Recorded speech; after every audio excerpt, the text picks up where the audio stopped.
14장 행동재무학을 경계하라. 오용의 위험성. 개별 경제 단위들을 동원해서 최적화를 시도하지 않더라도 실물 경제는 경쟁 균형에 근접할 수 있다. 3단론법 유감. 고전 경제학에서는 사람들의 행동이 합리적이라고 본다. 그러나 이렇게 이상적인 상태는 실제로 존재할 수 없다. 경험이나 연구에 따르면 사람들이 완벽하게 합리적인 것은 아니었다. 이렇게 이론과 실제가 다르기 때문에 행동재무학이라는 새로운 분야가 등장하게 되었다. 행동재무학 오용의 위험성을 보여주는 3단론법. 인간은 비합리적이다. 시장은 사람으로 구성되어 있다. 따라서 시장은 비합리적이다.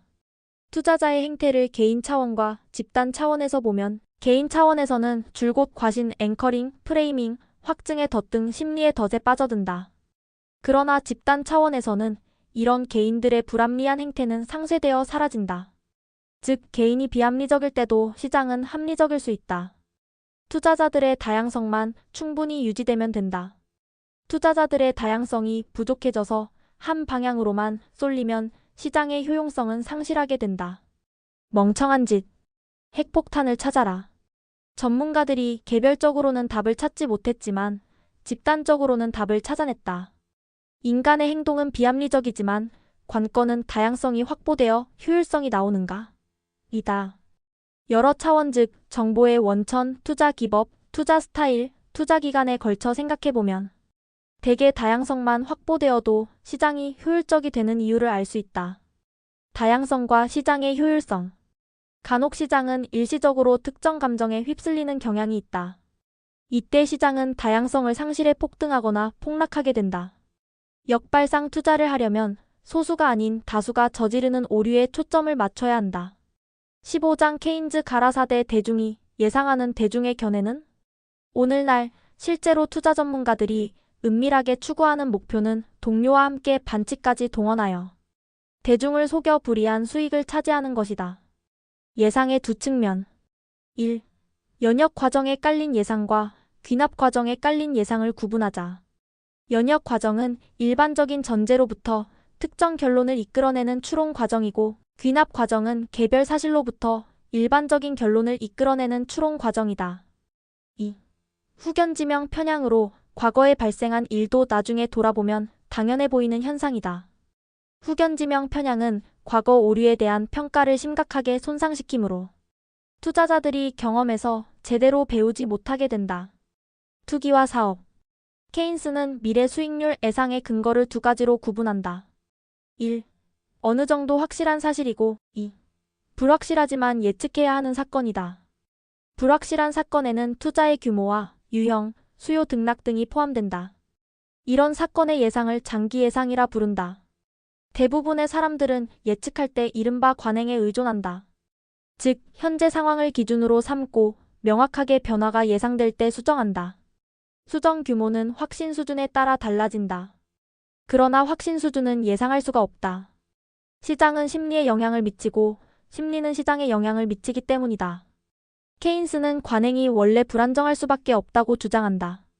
사람들은 사업 엔터프라이즈, 즉 수명이 끝날 때까지 자산에서 나오는 수익을 예측하는 활동이 아니라 투기 스페귤레이션, 즉 시장 심리를 예측하는 활동에 집중하기 때문이다. 여기서 그는 시장을 미인 선발대회에 비유한다. 여기서는 자신이 보기에 최고의 미인을 고르는 것도 아니고 다른 사람들이 보기에 최고의 미인을 고르는 것도 아니다. 다른 사람들이 예상하는 평균적인 의견을 예상해내는 것이다. 미래에 영향을 미치는 결정들이 엄격하게 계산한 기대를 근거로 도출된 것은 아니다. 엄격하게 계산할 근거는 존재하지 않기 때문이다. 케인스는 추가로 사업이 안정적인 흐름을 유지할 때는 투기가 아무 영향을 미치지 못한다. 그러나 사업이 투기의 소용돌이에 휩쓸리면 거품이 될 위기에 처한다.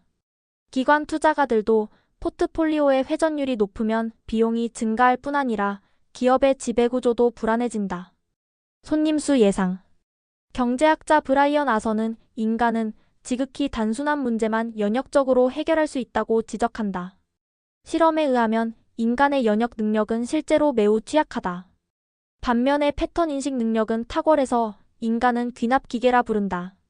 손님수 예상의 문제의 특징은 두 가지인데 하나는 문제가 매우 복잡해서 연역적으로는 해결할 수가 없다는 것이고, 다른 하나는 사람들이 똑같은 판단을 내리면 역효과가 발생한다. 착각. 후견지명은 과거에 발생한 일도 나중에 돌아보면 당연해 보이는 현상이다. 이는 문제가 발생한 과거 시점에 불확실했던 상황을 기억하지 못해서 나타나는 현상이다. 이런 후견지명 편향에 빠지면 자신이 과거에 왜 그런 잘못을 저질렀는지 반성하기 어려워진다. 결정할 당시 왜 그렇게 판단했는지 기록해두는 것이 한 가지 해결책이다.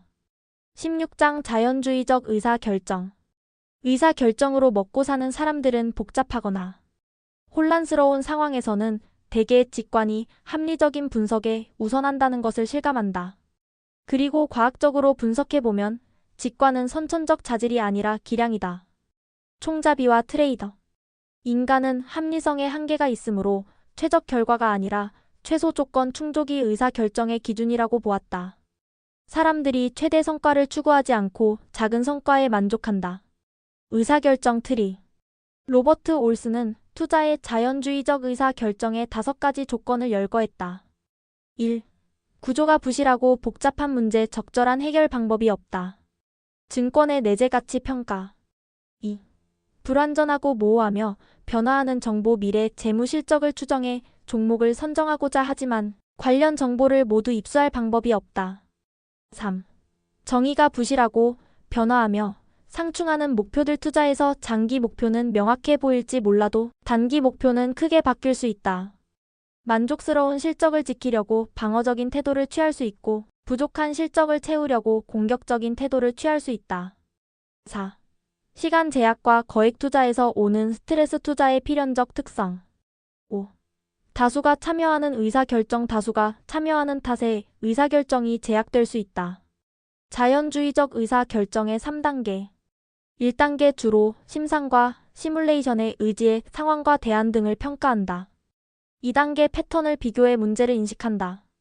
전문가들은 알고 있는 패턴을 특정 상황에 연결할 수 있다. 3단계 유추이다. 자연주의적 의사결정에서 나타나는 매우 흥미로운 특성 하나는 전문가들이 거의 무의식적으로 결정한다는 점이다. 이들은 명확하게 설명하지 못하는 상태에서도 무의식적으로 알고 있다는 사실을 신체 반응으로 드러낸다. 자연주의적 의사결정과 투자. 투자 전문가들은 자연주의적 의사결정 성향이 뚜렷하다. 투자 훈련 과정이 비행 시뮬레이터를 닮아야 한다는 점이다. 즉 적시에 명확한 피드백을 제공하면서 시나리오를 분석하고 시뮬레이터하는 방식이 되어야 한다. 유의사항. 자연주의적 의사결정 기법은 환경이 복잡할 때 사용하기 적합하다. 문제가 단순할 때는 대개 전통적인 의사결정 기법이 더 효율적이다. 투자 전문가들도 장기적으로는 초과 수익을 내기 어렵다. 복잡한 상황에 대해 심상을 그려내는 전문가들이 성과가 좋은 듯했다. 탁월한 자연주의적 의사결정 기량은 전수되지 않는다. 투자 대가는 타고난 능력 기질에 노력 다양한 정보 습득을 결합하는 듯하다.